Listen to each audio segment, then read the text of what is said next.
Affettim seni, affettim, yeniledim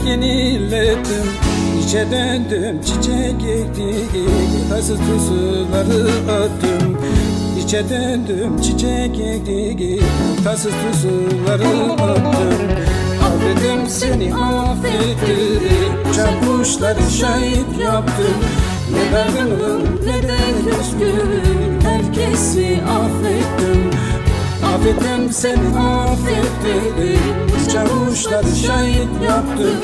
Ne dargınım ne de küskün, herkesi affettim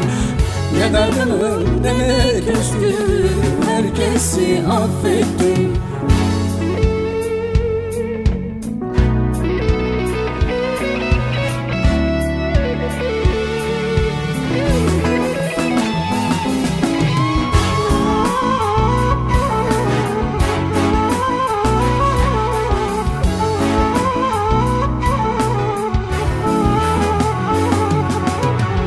Diğer diğer gezdim, güzel kışı gördüm Durgun sabit olamadım, bahar yazı geçtim Durgun sabit olamadım, bahar yazı geçtim Affettim seni, affettim, uçan kuşları şahit yaptım Ne dargınım ne de küskün, herkesi affettim Affettim seni, affettim, uçan kuşları şahit yaptım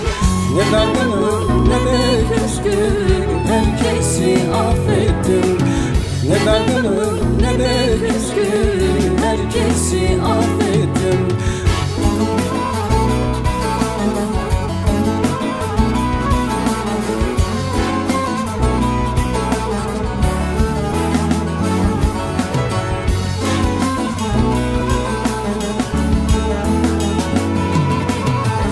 Güller diktim, sevdim, biçtim Gözüm gibi işten baktım Aynı kandan, aynı suydu Ne kaydırdım ne de yıktım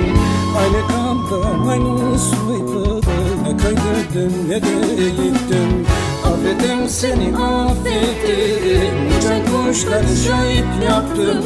Ne dargınım ne de küskün, herkesi affettim Ne dargınım ne de küskün, herkesi affettim Affettim seni, affettim, uçan kuşları şahit yaptım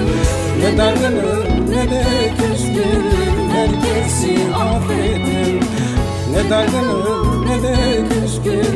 herkesi affettim